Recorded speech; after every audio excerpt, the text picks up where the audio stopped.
ನಮ್ಮ ದೇವರು ಕರ್ತನಾದ ಯೇಸು ಕ್ರಿಸ್ತನ ನಾಮದಲ್ಲಿ ಅನುದಿನದ ಆಹಾರ ಪ್ರಿಯರಿಗೆ ಪ್ರೀತಿಯ ಶುಭಾಶಯಗಳು. 2024 ಏಪ್ರಿಲ್ ತಿಂಗಳ 24ನೇ ತಾರೀಕಿನ ಬುಧವಾರದ ದೇವರ ವಾಕ್ಯವು, ನಿಮ್ಮ ಹೆಂಡತಿಯನ್ನು ಪ್ರೀತಿಸಿ. ಪುರುಷರೇ, ಕ್ರಿಸ್ತನು ಸಭೆಯನ್ನು ಪ್ರೀತಿಸಿದ ಪ್ರಕಾರವೇ ನಿಮ್ಮ ಹೆಂಡತಿಯರನ್ನು ಪ್ರೀತಿಸಿರಿ. ಎಫೆಸದವರಿಗೆ 5:25.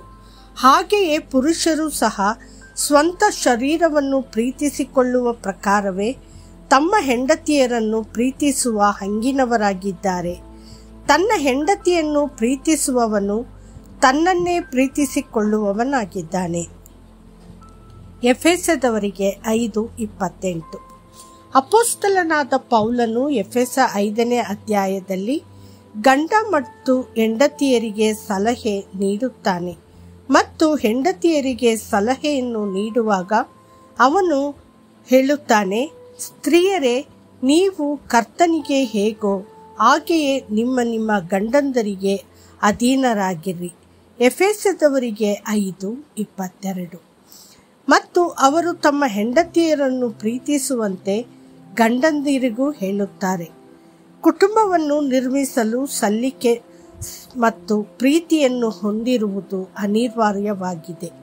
ಗಂಡ ತನ್ನ ಹೆಂಡತಿಯನ್ನು ಹೇಗೆ ಪ್ರೀತಿಸಬೇಕು? ಕ್ರಿಸ್ತನು ಸಭೆಯನ್ನು ಪ್ರೀತಿಸಿದಂತೆಯೇ ಅವನು ಪ್ರೀತಿಸಬೇಕು. ಸತ್ಯವೇದವು ಕ್ರಿಸ್ತ ಯೇಸುವನ್ನು ಪ್ರೀತಿಗೆ ಮಾದರಿಯಾಗಿ ಪ್ರಸ್ತುತಪಡಿಸುತ್ತದೆ. ಹೌದು, ಕರ್ತನಾದ ಯೇಸು ಕ್ರಿಸ್ತನು ಸಭೆಯನ್ನು ಪ್ರೀತಿಸಿದ ಕಾರಣ ಅವನು ತನ್ನ ಸ್ವಂತ ರಕ್ತದಿಂದ ಅದನ್ನು ಖರೀದಿಸಿದನು.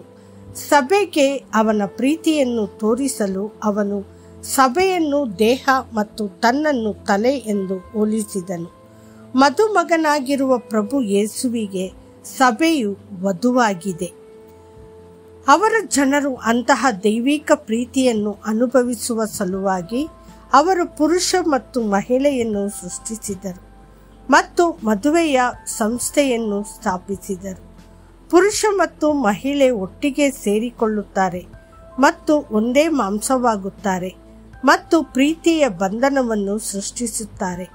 ಆದಿಕಾಂಡ 2:24, ಮಾರ್ಕ 10:8 ವಾಕ್ಯದಲ್ಲಿ ಹೇಳುತ್ತದೆ, ನಿಮ್ಮಲ್ಲಿ ಪ್ರತಿ ಪುರುಷನು ತನ್ನನ್ನು ಪ್ರೀತಿಸಿಕೊಳ್ಳುವಂತೆಯೇ ತನ್ನ ಹೆಂಡತಿಯನ್ನು ಪ್ರೀತಿಸಬೇಕು.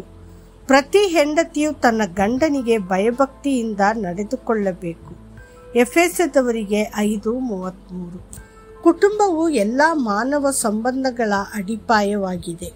ಕುಟುಂಬವು ಪ್ರೀತಿಯಿಂದ ತುಂಬಿದಾಗ ಉತ್ತಮ ಸಹಭಾಗಿತ್ವ ಮತ್ತು ಹೃದಯದ ಏಕತೆಯನ್ನು ಆನಂದಿಸುತ್ತದೆ.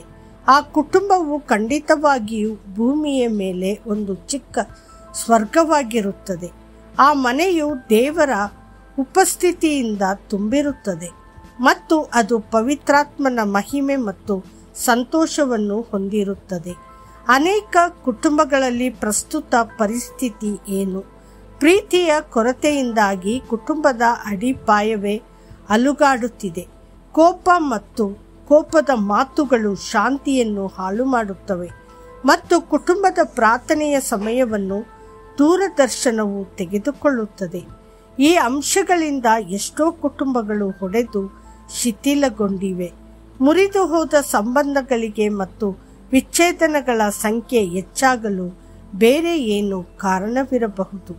ಸತ್ಯವೇದವು ಹೇಳುತ್ತದೆ, ಜ್ಞಾನವೆಂಬಾಕೆಯು 7 ಕಂಬಗಳನ್ನು ಕಡಿದು ತನ್ನ ಮನೆಯನ್ನು ಕಟ್ಟಿಕೊಂಡಿದ್ದಾಳೆ.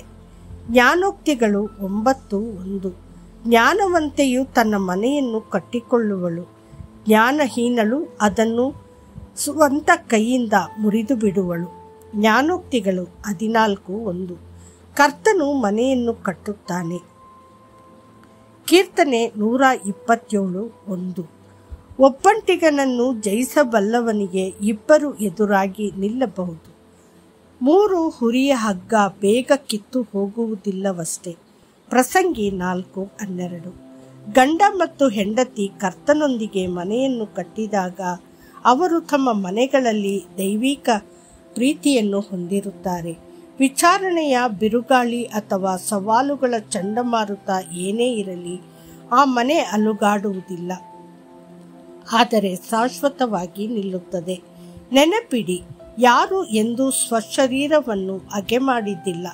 ಎಲ್ಲರೂ ತಮ್ಮ ಶರೀರಗಳನ್ನು ಪೋಷಿಸಿ ಸಂರಕ್ಷಿಸುತ್ತಾರೆ. ಎಫೆಸದವರಿಗೆ 5:29. ಕರ್ತನು ನಿಮ್ಮನ್ನು ಆಶೀರ್ವದಿಸಲಿ. ಆಮೇಲೆ